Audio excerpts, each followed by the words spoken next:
connecting to the internet. Internet. Networking software. World Wide Web thing on a computer today. Computer. NetSurfer Pro. Hello and welcome to Talksurfer Show, a whirlwind ride through whatever we want. I'm your host, Galen. I am in the newsroom today because we have unprecedented winter weather here. I'm going to go to our correspondent in the field, Matt. Snow! You want to make a snowman? You want to come make a snowman with me? There's so much snow out here. You want to make a snowman? I'm getting reports, of course, that Actually, you can make a snowman. We could actually make a snow any gender. That is true. Snow woman, snow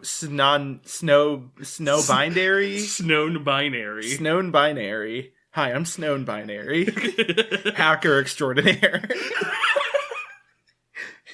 My favorite My favorite Wachowski character. I love in New Vegas when you go to Snown and they're like, we here believe the gender's a spectrum.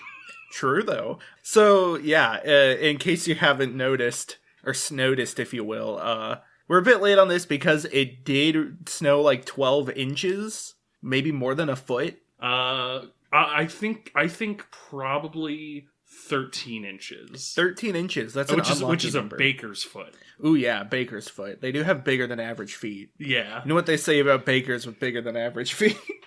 They got bigger than average bread. Yes, exactly. So, we've got, some news, some things to discuss, some fun stuff, some what we've been doing in the lately. But first, we have a huge thing that was dropped a few weeks ago that we never talked about because I was waiting for this episode, honestly. Yeah. Which is a new trailer for friend of the show, Palworld. Yeah, well, please welcome back returning champion, Palworld. Yeah, so this is our new Trailer Blazes, I think we're calling it, or we called it. Not sure, I don't remember, and frankly, I don't want to remember. I'll be in my trailer. Yes, I'll be in my Trailblazer, my Chevy, of course. And we're going to be watching this. I haven't seen it. You haven't seen it? I've not seen it. And I am so excited. Yeah, we have the audio muted for the trailer, so you'll just hear us giving our play-by-play commentary. Yes. So we've got kind of a Corviknight big bird. Got the logo. Okay. Mm-hmm. All right. We're holding on to. Oh, okay. There's the guns. There's the guns. There's a squirrel with a gun. Yeah, I like that the grass starter has a gun this time. There's some astral chain sliding. Oh, okay, yeah, we got a Pokeball. There's the Pokeball. Farming. Okay. I do like the idea of farming with the water type. We got a rocket ship. Oh my god, and the fusion? Pokemon fusing into an egg to become... oh my god, it's like actual fusion. The electric in the water dinosaur became an electric dinosaur. Also, and now Kyogre. Now we've got a big beauty shot. Okay. Yes, it's this asshole. And he's got a chain gun. A big fucking My Neighbor Totoro. Oh my god, Why is it glitching? There's a... What the fuck? What? Also, nice Murkrow. Holy shit. There's a guy... Oh no.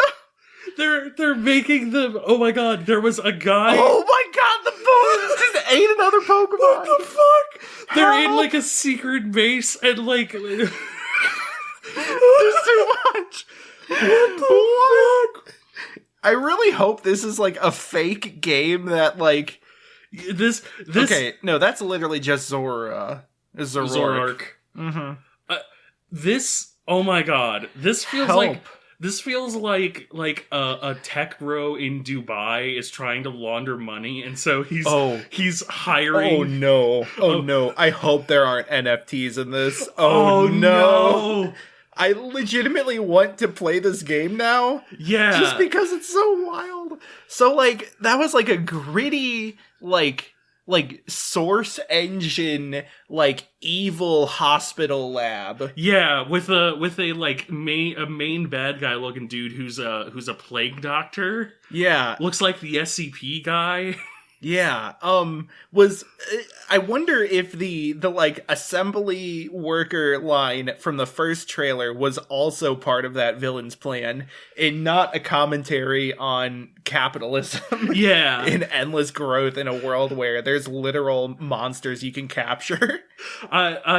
I mean, we see bits of that factory, but it doesn't seem. I don't think it indicates that it's Mr. Face, Beak Face, Mr. Face Mr. Face from Nickelodeon. Yes. Really went downhill after the Nick Jr. days. when they started adding guns to the series. Yeah, guns are still an active part of this, and you're not Pokemon can wield guns, which is pretty great, if I might say. Yeah. Oh my god, this... I can't get over how in one of the scenes in the Evil Lab, there's like the main character doing like, you know, a wall hug stealth maneuver type thing.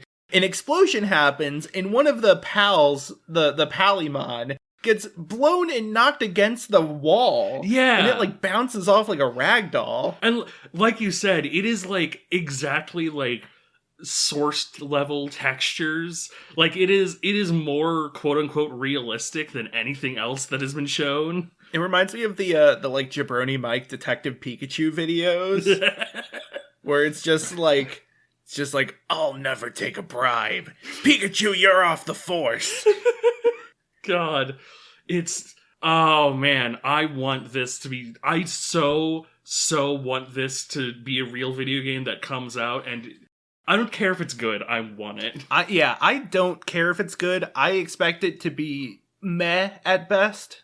It's just, these trailers have just been so much. I need to go back and listen to it again after this is done, just in case there was dialogue. Because what if there was dialogue? Oh my god, what if there was dialogue that we missed? Yeah, what if there was dialogue from Mr. Face? So like, okay, actual hypothesis time. I figure it's going to basically be I figure it's going to be a survival crafting thing in the vein, probably closer in the vein to like Factorio, based entirely off of the fact that there's a rocket in it. Yeah. Actually, no, probably more like Subnautica.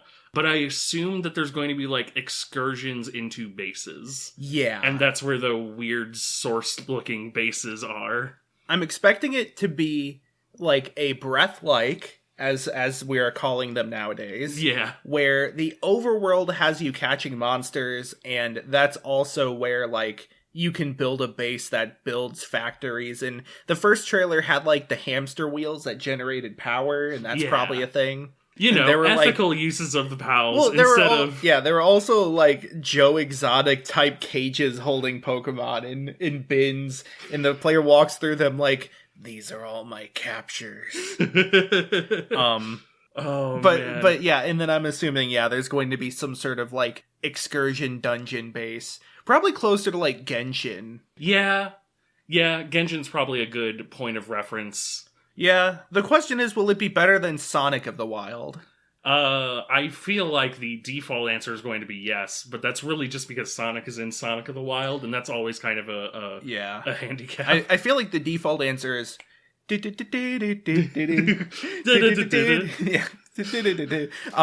yeah, that's Palworld. Fucking Palworld. Gotta love it. Like it, love it, gotta have it. That's me right now. God. Okay. Hey, speaking of fusion... Oh, God.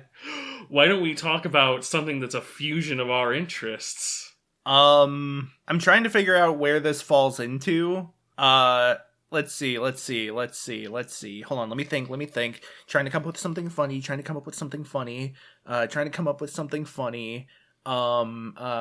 It's okay, take your time. Is it the fact that one of the new Rivals of Aether characters is a sweaty monkey and he's the avatar? You got it! Yes, shoutouts to Hodon. Of course, Hodon these nuts. One of the new 4 Rivals of Aether characters who has the powers of all 4 elements and is also a sweaty monkey. Literally has a DK and a Blanca color scheme right out the gate. It's like, I can't improve on that. I like to make reference colors for the characters because you can make custom colors in that game. But how do I improve on DK and Blanca? How do you improve on perfection? Exactly. You can't. It's impossible. Unless you're God. Well, I mean, arguably, the Rivals devs. True, though. So... I want to still talk about some news. Yeah, let's get into the news. So the big news, what I thought you were going to say with Fusion, was the acquisitions Yeah. recently.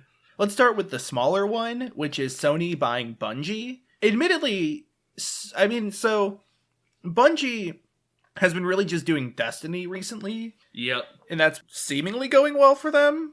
It's got its dedicated players, and it's, it's free. Yeah. Yeah, it's, I feel like this makes sense from the standpoint of just wanting to make money, I guess. Buying a studio so that you then have the profits from that studio. Yeah. Destiny has a lot of players, obviously. I don't know what the difference in player base between PS4 or 5 versus Xbox One Series X is. The Microsoft versus Sony. I don't imagine that Destiny is going to become exclusive or anything. Yeah. But from my understanding, they've definitely not been working on a new project for a while. Yeah. And so, it's a little questionable if that's going to be... Bungie says that, we're retaining our independence. We're not going to let them boss us around. But, that's not how buying works. I will say, Sony is usually pretty good with their first-party studios. Yeah. I mean, you've got Media Molecule, Santa Monica. Is FromSoft a first-party Sony, company now? Or is it just that they funded Bloodborne and Demon's Souls? I think they funded. I think they are independents, but they funded those two, so those two were exclusive. Right, yeah. But or Insomniac, that's another one. What was the... But no, yeah, there's a lot of studios that Sony has on payroll that, still make good games, and, a lot of them are also cross-platform, though I think that was a more recent thing, and not as much with the Xbox as it is Switch and PC. Yeah. But, I mean... The big question is just, how much of a monopoly does this make? That's sort of the big thing. It's even though the company could be kind of off, off the reins, so to speak, it still means that they have a larger market share, which can lead down the line to more worries. More sort of closed ecosystems, more having a higher market share means you kind of control more of the output. And that's also things that can change under the tenure of different CEOs and shareholders. Yeah, this is basically not a problem yet, could be a problem in the future. Yeah, Bungie, it's also Bungie is not Fox, Yeah. Disney buying Fox was huge because Fox is such a significant portion of many media industries, both film and TV and just other network. But Bungie is a historic company, but it is not it's an $8.6 billion acquisition. That's not nothing. Yeah. But in terms of acquisition. Yeah, I heard that. Acquisition. Yes. It's not as big as the other acquisition. Which, yeah, we'll go ahead and say it. Yeah. Microsoft buying ActiBliz. Yeah. ActiBlizzKing. Yes. You actually have to upgrade ActiBlizzKing from ActiBliz Bro, yeah, and ActiBliz Poke, but you have to have a high friendship. That's really hard to do. Yeah, especially with ABK. Yeah.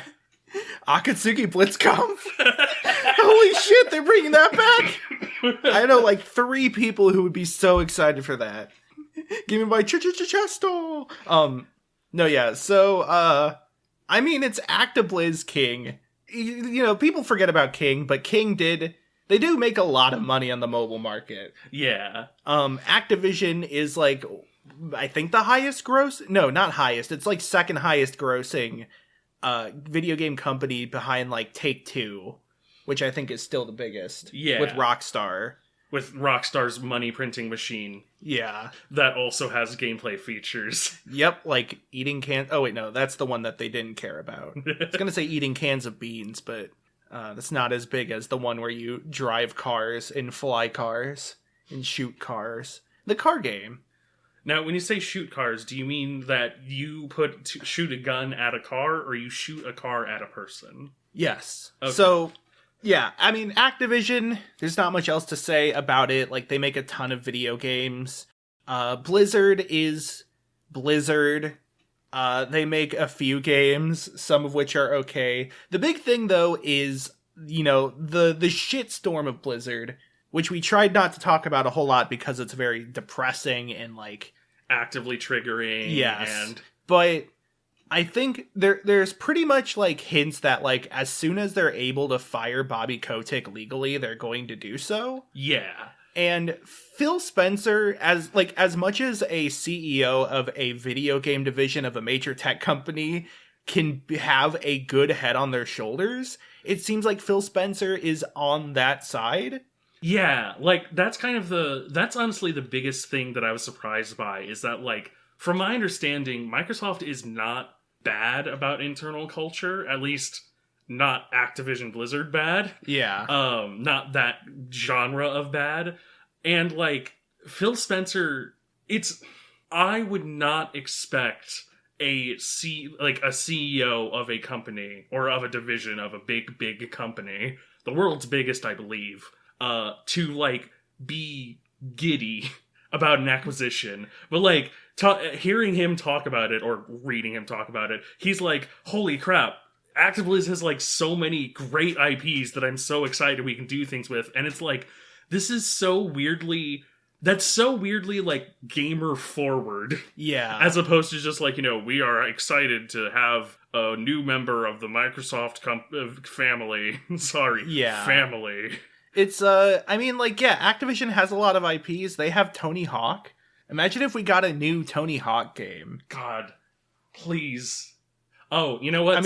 TPS 1 and 2 remaster did well, I'm pretty sure. Oh, it did really well. It did so well that the company who made it got immediately liquidated. Yeah, immediately liquidated. Yeah, that's the thing is, are we gonna get the companies that were, pulled out of doing good things, like Toys for Bob, back into make things good things? I fucking hope so. Yeah. ActiBliz was looking like EA, closing down studios because they make them make a game that they didn't want to make, and that they didn't have the talent for, or the infrastructure, or the engine, or the money, or the...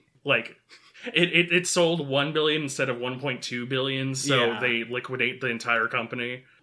Okay, the thing is that, baseline, this is obviously generally pretty bad. Yes. It is the world's biggest company absorbing another gigantic fucking company. Yes. But, there was a SEC filing, or whatever. And you know what?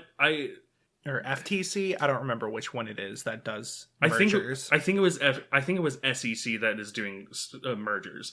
But, here's the thing. I can be upset about that, but I think the way that Ross Scott put it in a video of his is at some point it's like a peasant being mad at the king. What are you gonna do? He's the king. Yeah, I don't like that Microsoft is becoming a monopoly that's so ubiquitous with tech that it doesn't have to innovate.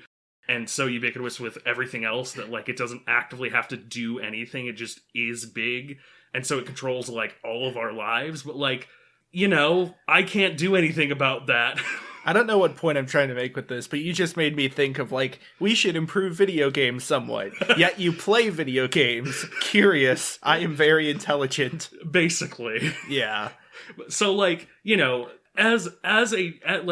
my core, it's this is a bad thing. But, as someone who plays and enjoys video games, I feel like Microsoft might genuinely have a better use of the IPs than ActiBliz has. At the very least, the IPs that have fallen out of favor. Yes. So, and if they can, improve the culture at those companies, I think that's one of the bigger things. Yeah.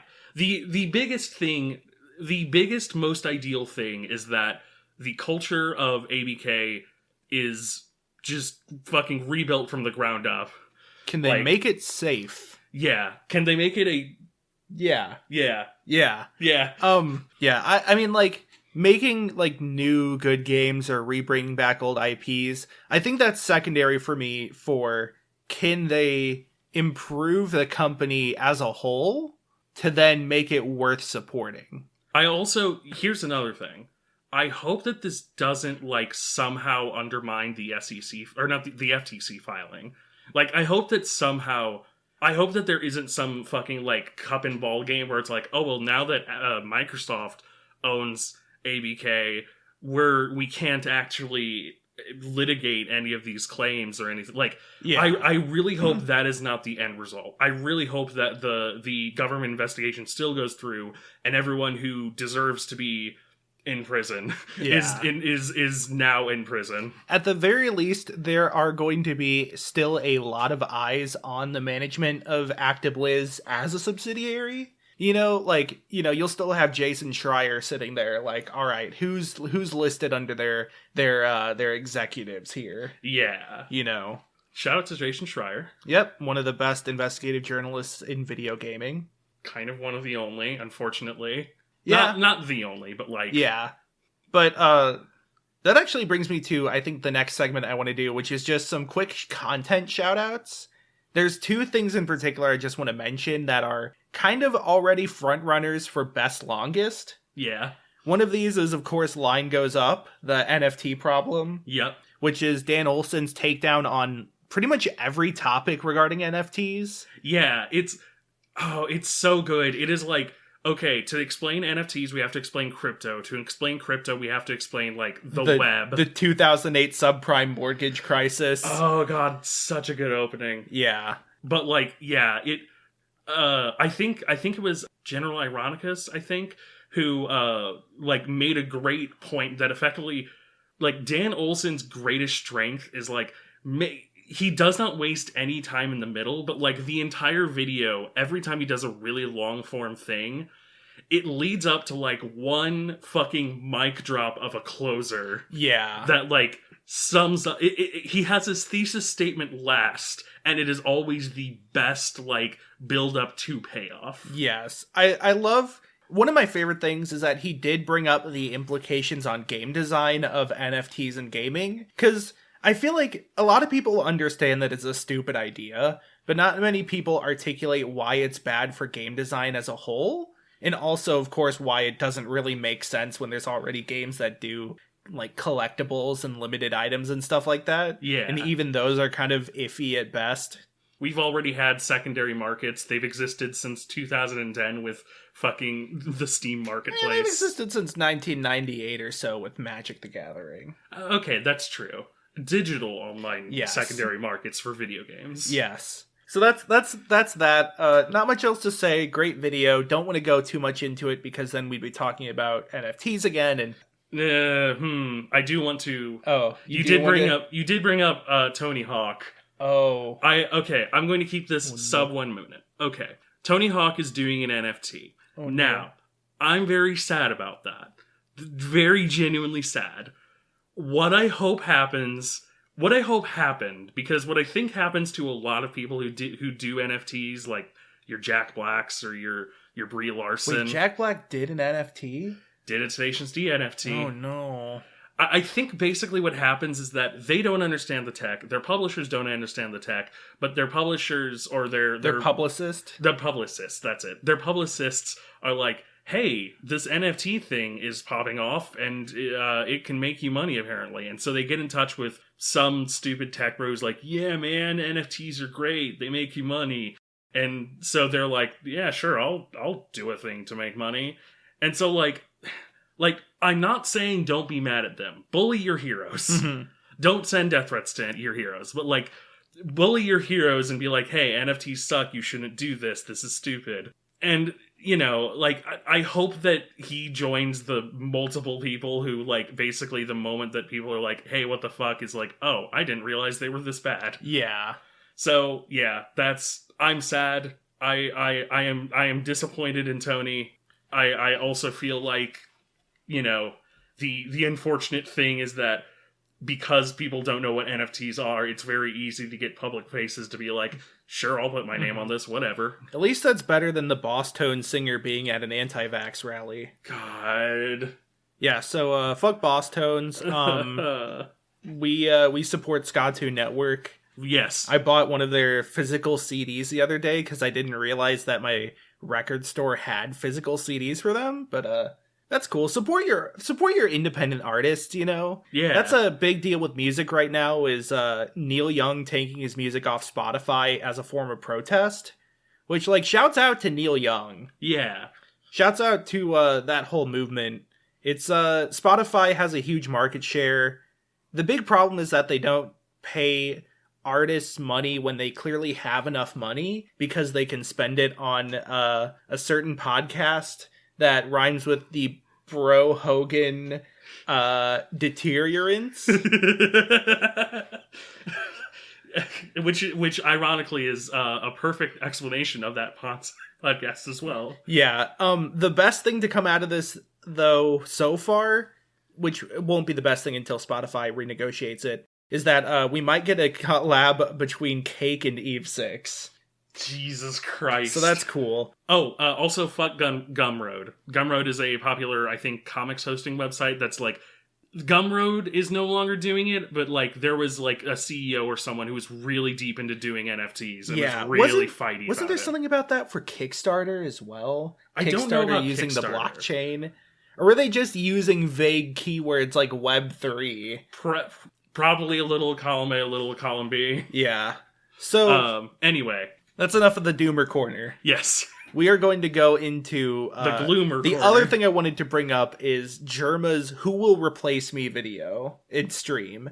This was the other best, longest front runner I mentioned. Yes. Germa is like the Nathan Fielder of Twitch streamers. Because Germa can do this like event where he does like a talent show / like reality show of people going to be the next Germa after he retires. And I can't tell how much of it was planned in advance or not. I don't know if these people like came in for like, you know, just like off of the street or whatever. Or not off the street, but you know, if these were like random people who spur of the moment did the things they did.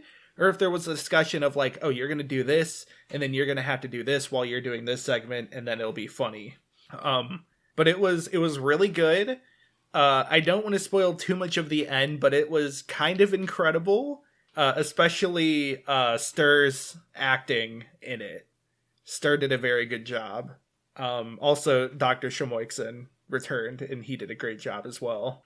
Oh, man. Yeah, so Thank out, you, Germa. Yes. I just want to say thank you, Germa, for everything. Yes. Check out Germa's Who Will Replace Me stream. It was fantastic. I want to, this is not a best longest, but I do want to go into a little highlight as well, because a cool little itch.io game came out recently. Ooh. Yes, so speaking of Sony, and speaking of Bloodborne, oh yeah. Yeah, there was a project, a single person project. I wish that I had her name written down. I believe her. Basically, Bloodborne PSX. It is a PlayStation 1 demake of the first few hours of Bloodborne. Now, when I say PlayStation 1 demake, because I have actually played a bit of this, what I mean is that you cannot use the analog sticks on your controller. You control the camera with the L2 and R2 buttons. You move with the D-pad. Yeah. It uses all the face buttons, and your R1 and L1 are your attacks. Like, it is full, absolute, wonderful, built from the ground up demake. It is like perfectly in sync with the style of Bloodborne, but it plays radically differently because obviously it is. Oh man, it translates so well too. Like Bloodborne is probably my favorite FromSoft game, but like, and it is dark and it is grotesque and it is wonderful.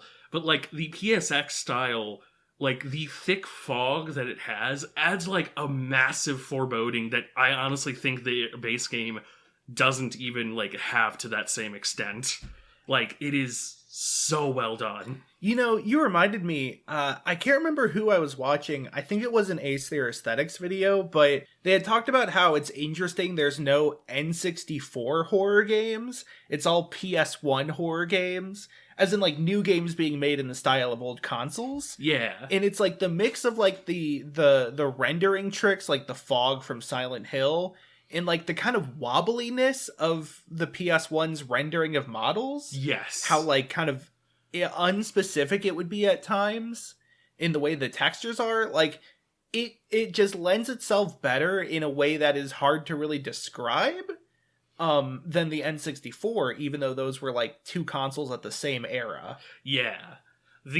And I guess also it helps that Resident Evil was PS1. Yeah. The PS1 and Silent was... Hill and Clock Tower, I think. I won't say the PS1 was defined by horror, but horror for a good while, survival horror was defined by the PS1. Yeah. Yeah. Also small shout out to Kira, Akuma Kira, the creator of Spooky's Mansion of Jump Scares. Spooky's Jump Scare Mansion. Yeah. That's the one. Who put out an emulator horror game. It's called Basilisk. It was like apparently made like in a very short amount of time. And it's not like exceptionally complicated or anything, but like it is such a cool idea because you boot it up like it's a normal emulator and it has like the folders for ROMs and stuff. That's cool. Like it has the readmes, and the way you play the game is you load save states. That's cool. Like it is such a cool fucking idea. I love sort of avant-garde new game ideas like that. Kind of reminds me of Capsule Silence, the Anamanaguchi video game. That was similar, where it was like a failed prototype for an RPG, but if you use console commands, you can enter the like dev area where every dev had like their own little room, and that's such a good idea. Also, it was a Anamanaguchi's album released in the game, and you had to collect songs. It was pretty good. Oh, yeah, man. I love stuff like that. I love that sort of weird format screw. Yeah. I'm going to call this corner the itchy and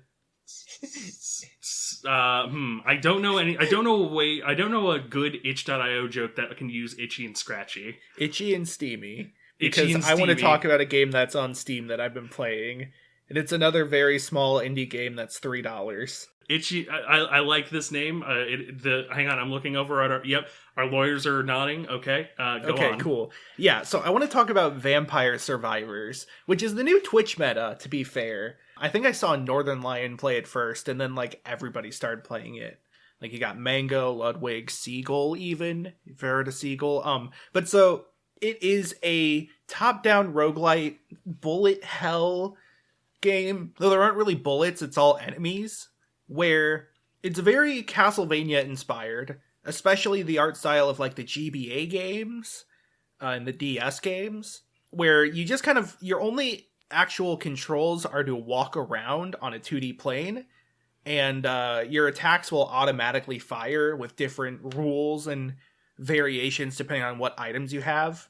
You start with one weapon, and you kill enemies, you level up from killing enemies. Those let you get more weapons. You can hold up to 6 weapons and 6 passive items. Weapons can evolve, etc., etc.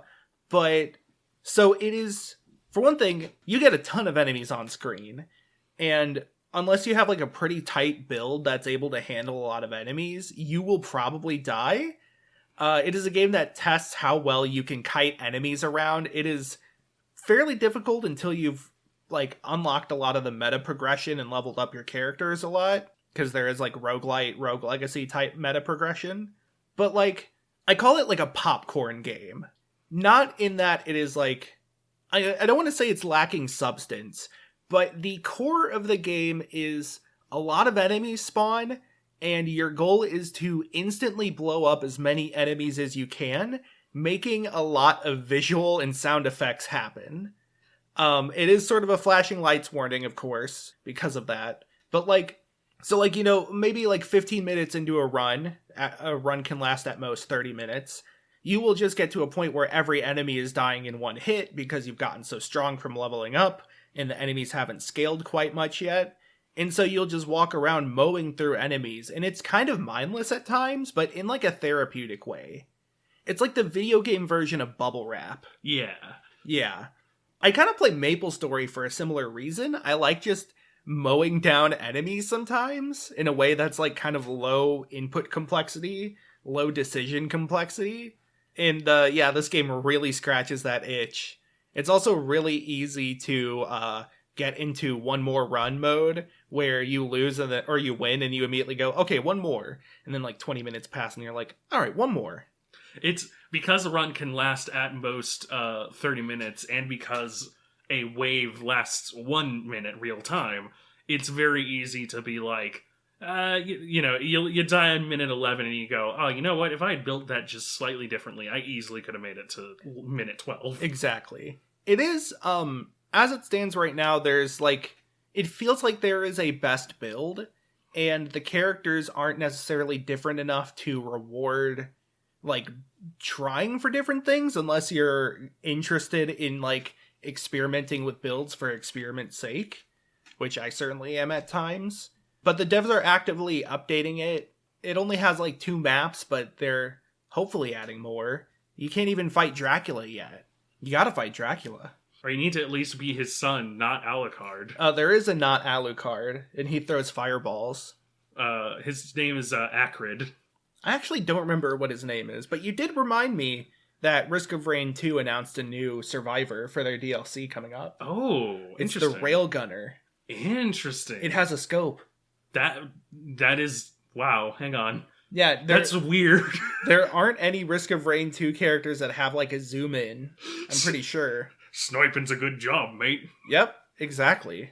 There's also a mini ARG they did during the reveal that got cracked pretty quickly. Makes sense. I don't even remember what the reward was. I think it was a teaser for another survivor, which is like Acrid 2. Just another Void character. What if it was just actually the sequel to Acrid? Yeah. Not a different character, just like older Acrid. Yeah.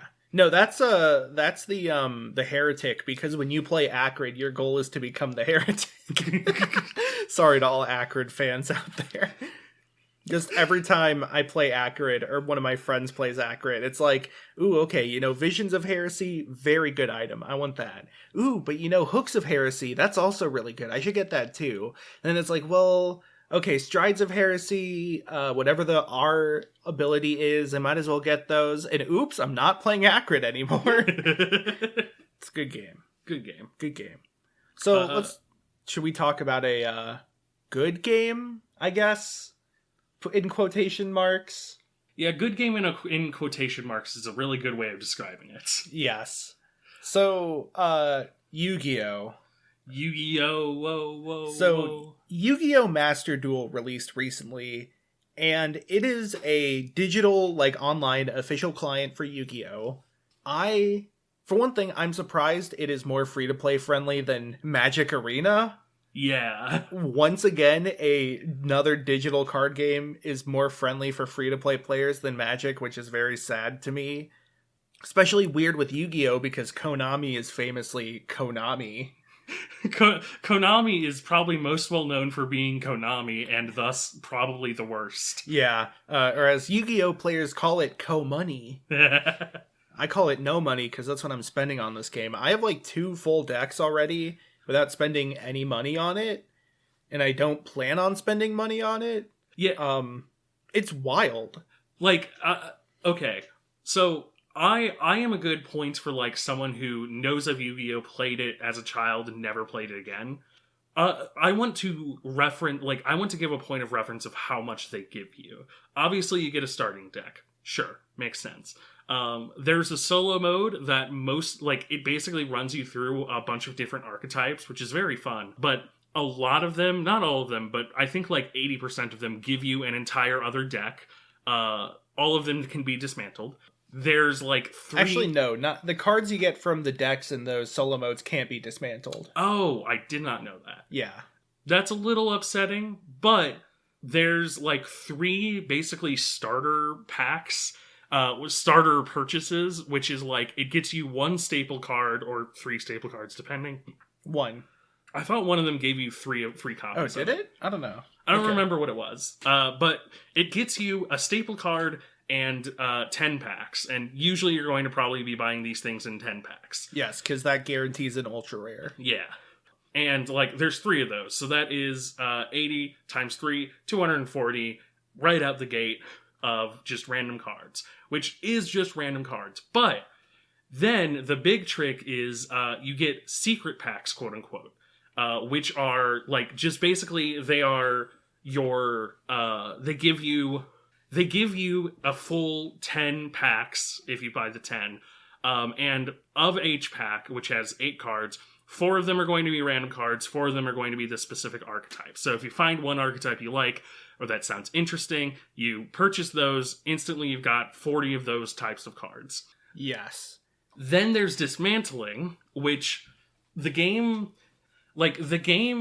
is a little more stingy on like literally handing you the actual material, but like obviously anything can be dismantled and it's pretty much a 3-to-1.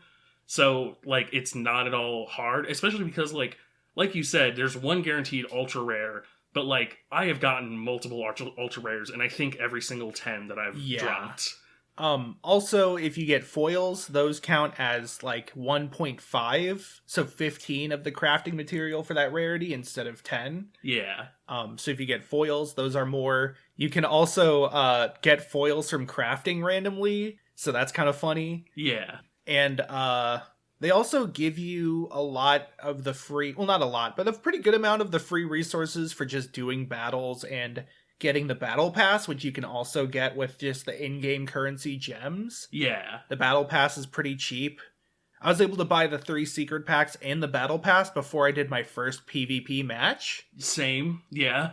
Also, I know when it started, there's a thing where if you log in on the PS4, you get a bunch of free gems.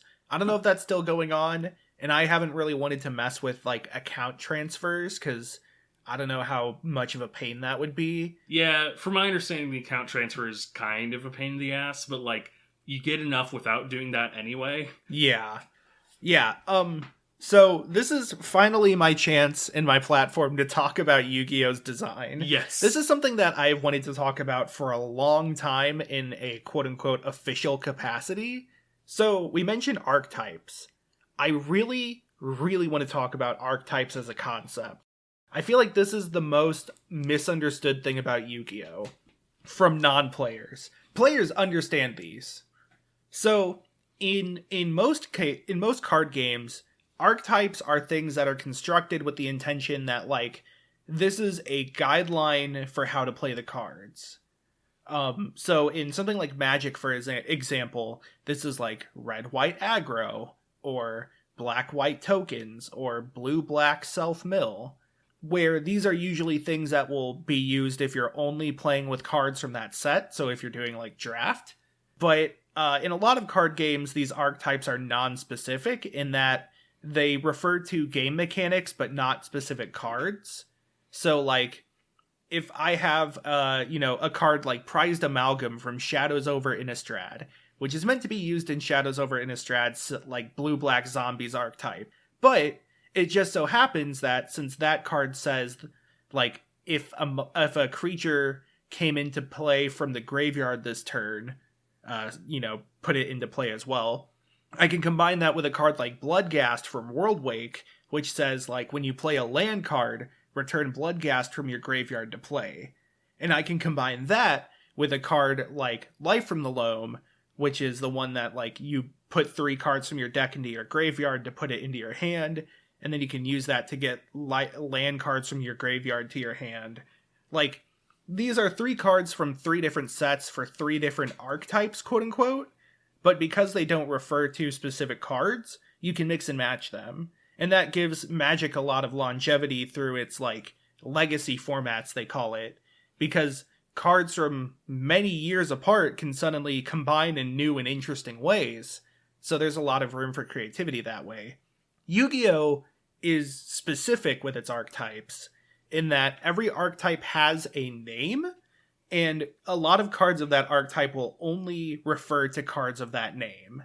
Some of them are a bit more varied, like Elemental Hero Stratos says to add a hero card from your deck to your hand. That could be a Destiny Hero, Elemental Hero, or Destiny Hero, or there's another one I'm forgetting. But but then you'll have stuff like is it Constellar Ptolemy that says, like, add a Constellar monster from your deck to your hand, or you'll have stuff like that where it specifically references a card from that archetype, or like Shadow Hedgehog, which is flip, add a Shadow monster from your deck to your hand.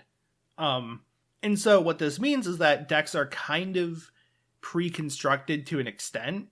There are a lot of the archetypes that can be combined in weird ways, like Invoked Shadow Dogmatica, because they all care about fusion monsters. But you'll have stuff like Synchron, where just because one card cares about summoning a bunch of Synchrons from your deck, it kind of means that you'll likely have a deck mainly consisting of Synchrons. And I don't think this is a bad thing. I think of this as a different style of game that I actually think is cool and would be cool to replicate in a game that isn't Yu-Gi-Oh! Because it's like a fighting game. Yeah. When you play a fighting game, you're not expecting to mix and match moves, but like every character has a clearly defined playstyle that interacts with their character design and like graphic design and animations and personality to give a clearer understanding of the character as a whole. In Yu-Gi-Oh!, oftentimes the purpose of the archetype or the goal of the archetype, and from like a mechanical sense, reflects the aesthetics of the archetype. So like, you have something like Generator, which is an archetype built around summoning boss monsters. And the theme is it's like Norse gods, and so they're very big and scary, but also it's like RPG classes, and so they're like RPG bosses. I do have to say, just to interject briefly, like, the imagination of Yu-Gi-Oh! Cannot be understated. Oh, yeah. Like, I love so many of the different random archetypes, like, archetypes and archetype cards and bullshit. Just, it's the kind of, like, childish awesomeness, you know, of, like, I summon Geargia, which, you know, can Xyz summon with another Geargia to become a bigger fucking mech. And, you know, I take this fucking race car with eyes and this driller with eyes and make it into a mech with eyes. Yeah, you have a lot of those things where it's like something really silly and cartoony. I love, what is it, like Live Performer and Evil Performer, which are like idols, except some of them are evil idols. Oh my god. Yes, that is a real archetype. I can't wait for the VTuber archetype. They're sort of like that. No, then you just have to play, is it Y Schwartz that has a Holo Live set? I'm pretty sure Y Schwartz has a Holo Live set. Also, is actually magic. Yeah, sorry. Is of course I would love to see a Niv Mizzet VTuber. Oh yes! Who's like, I am so smart. Oh my. Okay, Niv Mizzet VTuber, played by Cracking the Cryptic. Yes. And we get a W pentomino that adds up to 45. And of course, here's a secret. The digits 1 to 9 add up to 45. It's a secret I only tell my friends.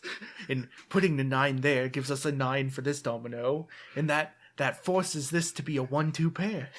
God. This is my Cracking the Cryptic bit.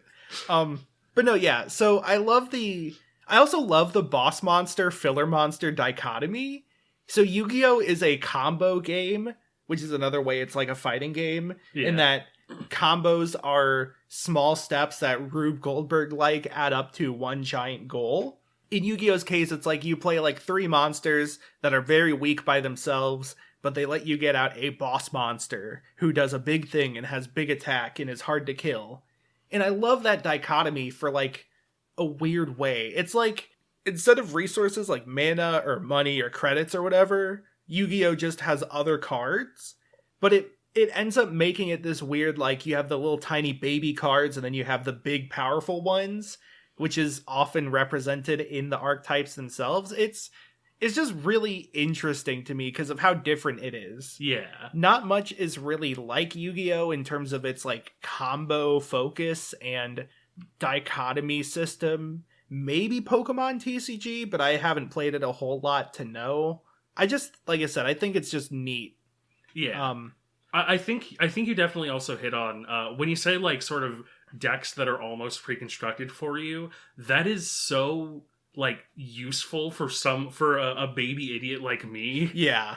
Who like like, all I need to know if I want to make a new deck is just like, okay, they have the same keyword, they search for roughly the same thing, I got it, and I've got a perfectly acceptable mid-level deck. If I want to go high level, I have to deal with other bullshit, but like, the level that I play, perfectly fine. Yeah, it's like in Magic, it's like, I got a Goblin Guide. I love Goblin Guide. What deck should I build with Goblin Guide? And you have to look up like decks with Goblin Guide, and it's like you've got Burn, Zoo, Goblins, like other random aggro decks, and it's like, oh, cool. But in Yu-Gi-Oh, it's like you Google like hieratic deck, and then it's like hieratic deck, and you're like, ah, yes, the hieratic deck. It's so easy to get into a new deck as far as like looking up a list, just because like you know exactly what to Google. I also have to say, oh, and I just did want to say that the secret packs are a genius way of incorporating this, and I think that's genuinely one of the best ideas in Master Duel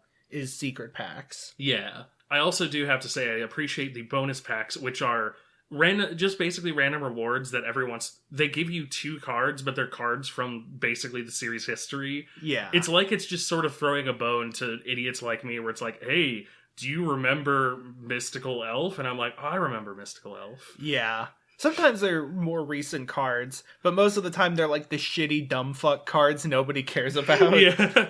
I do have to say, before I get to the like mechanical thing I was going to say, one thing I had said this before off camera, but I miss the old Yu-Gi-Oh art style.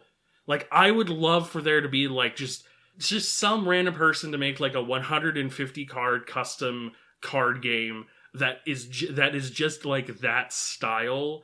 Because, like, it is so weird.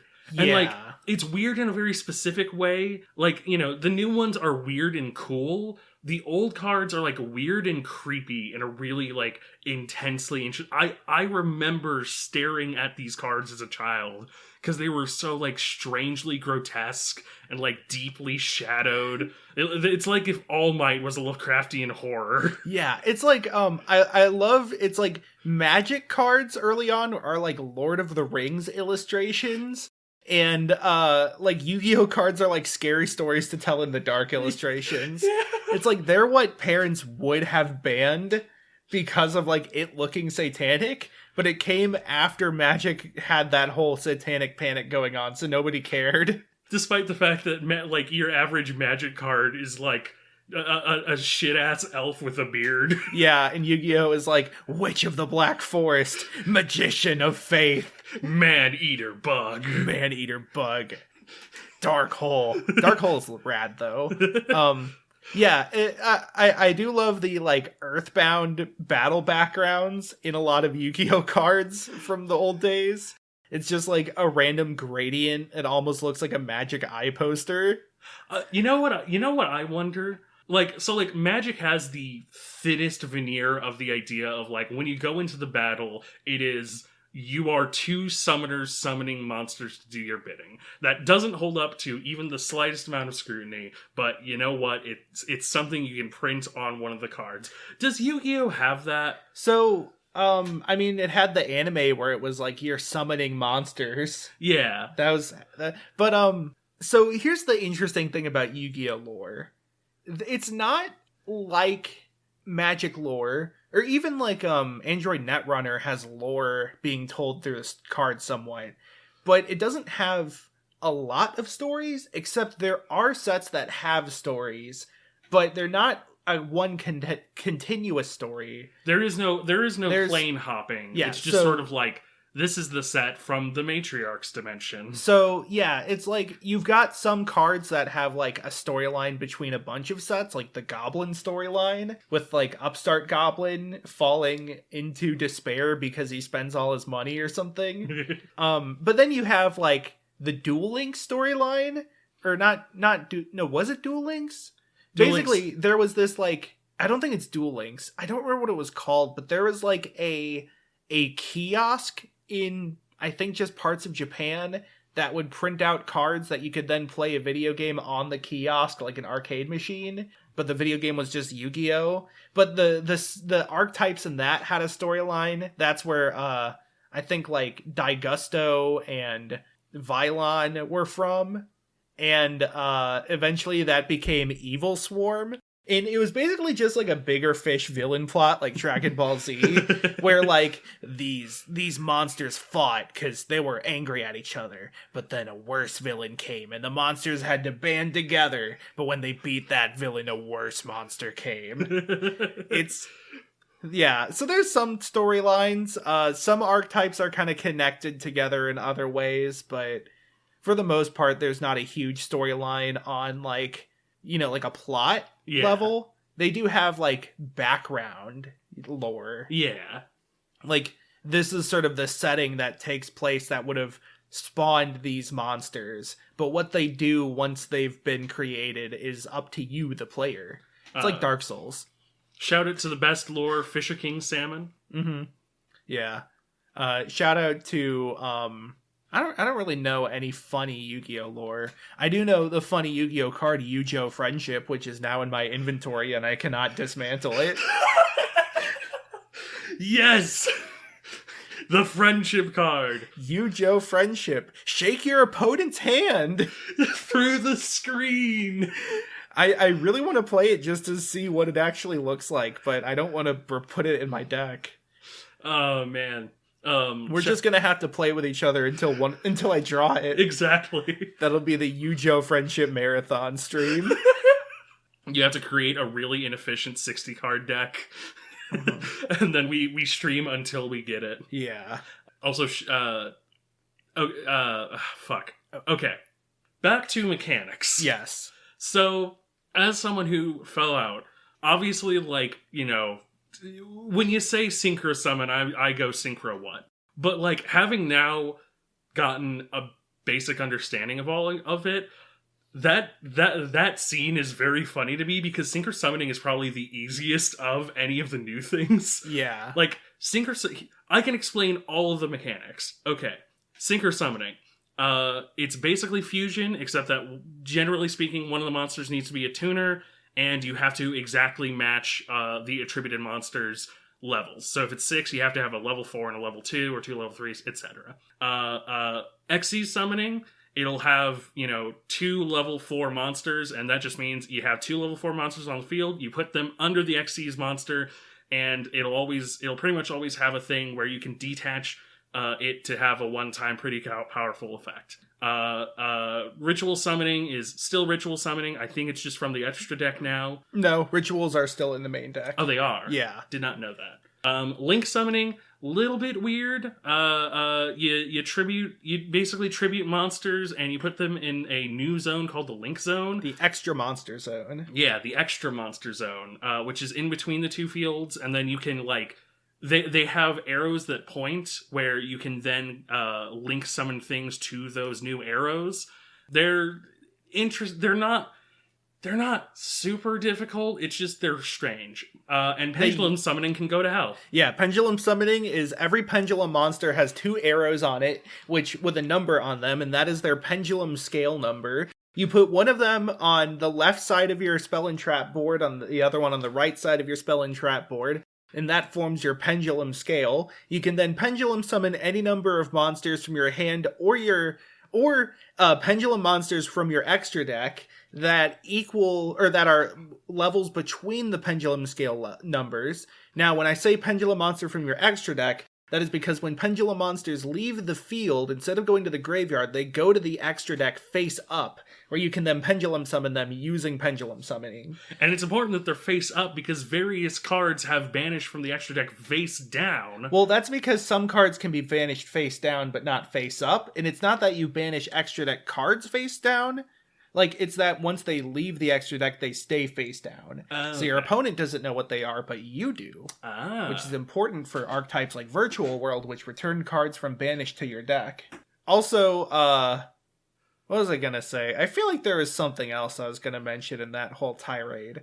But a lot of things have effects if they are in the pendulum. Oh, I was going to say, Link Summoning used to be a lot more confusing, because it used to be that you could only special summon further extra deck monsters into a zone your Link Summon monster points to, meaning you couldn't Synchro Summon or Fusion Summon or Xyz Summon unless there was a Link monster already in play. Oh, that's which basically stupid. just means that the only decks that mattered were the ones that could get Links out, because, you know, if you've already got one Link out, why would you bother doing something else when you could just get another one? That's so stupid. The only exception being Synchros, I think, just because of one Link monster called Crystron Halquifibrax.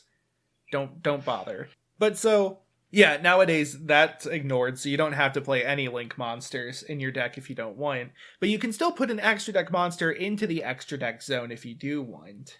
Pendulum summoning sucks. Yeah. I have had it explained to me multiple times, including now, and I'm still just like, I don't want to actively think about any of this. Yeah, what's worse is that every Pendulum monster has two text boxes. Yeah. A monster text box and a Pendulum text box, which looks like a spell card. Except you just have to read two text boxes. And this is already a big problem with Yu-Gi-Oh! Is that their text is tiny. It is like a legitimate accessibility issue for the paper game. Yeah. The digital version has, you know, the full window to the left where you can read it in your favorite font. But Helvetica standard. Mm-hmm. That's my favorite anime. But oh yeah, also don't forget that Xyz monsters have a rank and Link Summons monsters have a link number, which are different from levels. And so cards that care about levels of monsters don't really affect Xyz or Links because they don't have levels. I did mechanics-wise want to clear a sort of talk about a sort of misconception of Yu-Gi-Oh! Yeah. Which is a lot like a misconception of fighting games. Go on. So to further make this comparison, people complain about Yu-Gi-Oh! Combos the same way they complain about fighting game combos. Like, why do I just want to watch my opponent beat me up? No self-respecting fighting game has unbreakable combos that do full damage and will lose the game if you get hit once. I say self-respecting because people don't really respect Hokuto no Ken, Fight for the Future, whatever it's called. The H&K game that has the basketball combos. Like, people do those, but I think it's pretty well known to be a kusoge, as the fans call it. But Yu-Gi-Oh! Has disruption, and the metagame is built around disrupting your opponent's combos, and whether needing to pack disruption is good design is really hard to say, because like you like if you say like people shouldn't have to put in cards that negate the opponent's combo just so they don't die in one turn, I guess that's fair, but that's also like saying that, you know, the opponent shouldn't have to use counterplay options that are available to counter something. Like, the opponent shouldn't have to block your opponent's attacks. Yeah. You know? And so, like, I can kind of get it when the cards are so ubiquitous, but at the same time, that does mean there's roughly 12 to 15 cards that you can craft in Master Duel that can go in almost any deck, which means that for a new player, if you build those staples, you will have an edge up when you try to build another deck. Yeah. Those being Ash Blossom, Nibiru, Maxi, Infinite Impermanence, and Forbidden Droplet. Just gonna take a mental note of the timestamp here so that I can come back to that and remember to make those. Yeah. I played against a tier 1 deck. Specifically, my friend made a tier 1 deck because he was like really high up. And the thing is that it is not impossible to negate the combos that you pull off with it. It's just that when you're playing against a mid-range deck like I do, it feels like all of the negation is ultimately fruitless. Mm-hmm. Where it's like, you know, I play Trap Tricks, which has a whole lot of trap hole bullshit, and it's fun.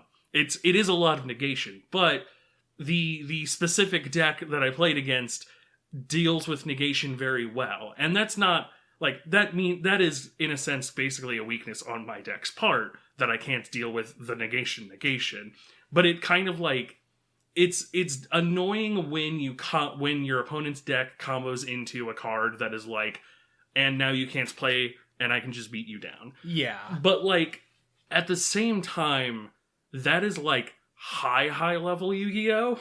Like that is like, I play Yu-Gi-Oh! For a living and need to have the best possible deck in the meta Yu-Gi-Oh! Yeah. You know, the level that you'll be playing at in Master Duel is at worst like very mid-range for a good while at the very least, and like that is where I want to play. Yeah. Like that is where I have the most fun. Yeah.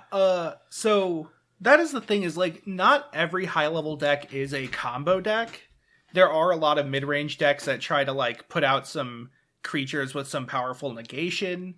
There's at least 2 control decks, one of which is like a prison deck that doesn't like your opponent to play anything, and the other is like a spell slinging control deck. So there's 2 flavors of control decks. And then yeah, you have your combo and your what have you, obviously. But I think of it like bursting in a fighting game. Like, a big part of something like BlazBlue or Guilty Gear is knowing when in the opponent's combo to burst. And just like that in Yu-Gi-Oh!, it's about knowing when in the opponent's combo to use your negation or your hand trap or whatever. And it's also about just building your deck so that you can, draw those hand traps and negations and what have you. Yeah. It's like Yu-Gi-Oh! Sometimes feels like it needed instant speed stuff more often, because just like sometimes you don't have enough time to place a trap card on the field before your opponent combos off. Like the prevalence of these long turn 1 combos that get out like 2 monsters kind of necessitated that they printed these hand traps, which in something like Magic would just be an instant. But now that they're out, like, you can use them in whatever deck. You don't have to spend blue mana or anything. So it's not like if you're playing, fucking like Drytron, you're out of luck. Yeah. I feel like really the hurdle is just deck construction. Like, the hurdle is deck construction for new players. Like, the mechanics are, not... Like, there are some mechanics that are confusing, but, like, they aren't that confusing if you understand the basics of Yu-Gi-Oh! If you understand fusion summoning, you can basically understand, like, most of the ones that matter. Yeah. I do not include Pendulum summoning on that list. Still hate Pendulum summoning. Yeah. But, like, once you have that understanding, you don't have to build your deck from the ground up. There's a lot of work that's already been done for you if you want to look up a really good deck that, suits your play style. There is nothing wrong with net decking. Exactly. I think I've about talked about Yu-Gi-Oh! As much as I could. Yeah, I do. I will say, I was a little surprised. Only a little. I'm a little surprised that Banish is not as permanent as even Exile and Magic. Like Magic already has things that play from exile, but like there is usually kind of a state where like it is exiled and for good. But like I was surprised that Banish is like its own pool. I feel like the life of a card game is like set 1 has destroy monster, set 2 has rebirth this monster, set 3 has set 7 has exile, set 21 has rip up this card so it can never come back, and then set 22 has tape the card back together. The definitely removed from play zone. Yeah. Yeah. Though, like, only some archetypes actually care about Banish like that. Like, really, right now, it's just Virtual World, as far as I understand.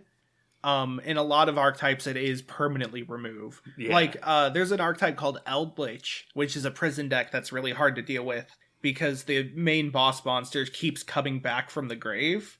And so the only way you can permanently deal with it is to banish it. And, like, for that deck, it is a consistent, like, you're fucked. Yeah. But I play Shaddolls, and there is a monster that lets you get other monsters from the banished zone. And so for Shaddolls, it's a bit different. Yeah. It's just like a matchup knowledge thing. Skill issue. Do you have one standout match that you had that was really fun? Because I'd have one. I've had a few. I had some really good games against a Dragon Maids deck, where, like, we just kind of traded our boss monsters back and forth a lot, and it got really long. I had a game against an Eldritch where we almost decked out, which was really funny. I just kind of ran out of answers, and they ran out of, like, problems until the very end. I had a game against a hero deck. I think it was Elemental Hero. It might have just been Hero. But the interesting thing was that they played Slifer, not for a beat stick, but for his control to minus 2,000, and if it goes to 0, minus 2,000 attack from every monster that enters on your opponent's side. If it goes to 0, kill it. And like, that was really interesting because, like, there was a moment where he definitely could have killed me, but I had 4 traps that he didn't know wouldn't have done anything, but, like, he still couldn't swing out. Mm-hmm. And I got down to 700 before I managed to get out my big beat stick and, like, just slowly chip away at everything until I could finally swing face at him and, like, deal with him. And it was the best comeback I've had in the game, and it was very, very satisfying. Yeah, that sounds really fun. I've had a lot of good games with Subterror where, like, I've just slowly chipped away at my opponent's resource until they had, like, 100 life and 1 card in hand, and I was able to kill them. I exclusively like to play Beatdown. I like to be like, no, your life points aren't a resource, they're life points, bitch. Punch. See, I like playing Control in Yu-Gi-Oh! Because it's not what you're supposed to do. Sometimes it feels that way. One of my favorite decks in Yu-Gi-Oh! History was Chain Garden, which was, basically there's 2 monsters that you can remove them from play and then they return to the field at the end of the turn, which normally that's okay. There's like, one of them's like 1600 attack, the other's like 1800. It's not super great right now, but then there's Black Garden, which halves the attack of all monsters that are normal or special summoned when they come into play. But returning to play is not the same as normal summon or special summon. So your opponent plays their like 3k attacker, it becomes 1500. In comes your wind-up rabbit, punches it in the face, and then if they try to kill the wind-up rabbit, you just slide it over to the banish zone until the end of the turn and it comes back. It's so good.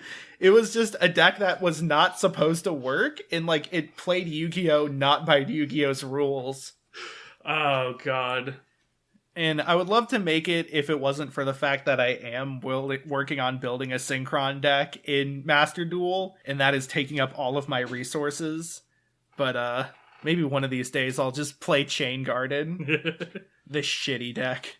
I don't know what my next deck is going to be, but I am going to make it a pure beatdown deck, just because I like me beatdowns. I like me beatdown. I like me beatdowns. I like me beatdown. Boy, SpongeBob, come into my office and play Yu-Gi-Oh! With me. Oi, SpongeBob, me boy. SpongeBob. Me opponent has drawn into his Raigeki and will now destroy me entire board. Today's the day I defeat you, crabs. I've constructed the ultimate meta deck. Tri-Brigade Lyrilisk. Today you shall fall by my hands. But Plankton, you seem to have forgotten that I've summoned El Shadow Winda, who only lets you special summon once per turn. Crabs, no! You've shut down my whole deck. Plankton, maybe you should have played more removal in your deck. Hey, Squidward, what do you think of my deck? This deck is just 40 Kingfisher Salmon. You can't even have 40 of the same card in the deck. Hey, Squidward, what do you think of my deck? Patrick, that's 2 planks of wood. I thought we were building a deck. Insert the image of Patrick with the board nailed to his head. Squidward just plays like meta decks, but he never draws into his hand trap, so he always gets blown up. Oh, God. That seems like it's a good time to end. We've sufficiently deteriorated. Yeah, thank you for listening to Much like Talksurfer Show. Hogan. Yes, thanks for listening. You can follow us on any podcasting platform you like. Give us a rating, give us a comment, give us a review. Let us know how we're doing. We love the feedback. We love the engagement, as it were. You can also, of course, follow us on Twitter, where you can send us those similar types of messages. And also, you can see teasers for our upcoming episodes. I put up a few for our next 3 episodes. See if you can guess what they are. Even I don't know what they are, even though I'm the one who posted them. I just blindly tapped on the keyboard and said, "This looks good." Yeah, that's actually how we do our episodes. We backfill them. We post the teasers first, and then it's like Disco Ball, Kiss, Eggplant, oh dear. Yeah, it's like in how this is a reference nobody will care about, but with puzzle hunts, they often have the meta puzzles answers, and then they come up with puzzles to give you those answers. So they do it in like downwards order. It's like that, but with emojis. You can follow me on Twitter at MattCraigGaming. I tweet when I go live on my stream or when I post things, when I make content. I stream on twitch.tv/twack, twitch.tv/twak. That's Tuesday, Wednesday, and Friday from about 1 p.m. Central Time to 3 or 4 p.m., give or take. The Wednesdays I've been taking to work on a video that is taking a bit more longer than I should have expected, but it'll be out soon. And with that, hand it over to you. Yes, you can find me on Twitter and TikTok at Galen Wilson. That's at GalenWilson. I post my hot takes and sometimes videos. I'd like to be followed by something that's not a bot. I've been followed by a whole lot of bots recently. You can find me on YouTube at The Only Galen on YouTube. I do have some small video projects in the works, so hopefully that'll get posted sometime soon. And if you want to follow me on Twitch, it's at Machine Gun Vampire. I don't know that I'll be streaming anytime soon, but, if I do, then you'll know when I'm live. With that, I've been Galen. And I've been Matt. And this has been your morning edition of the Talksurfer Show News. So much snow. I have to drive in this. Fuck.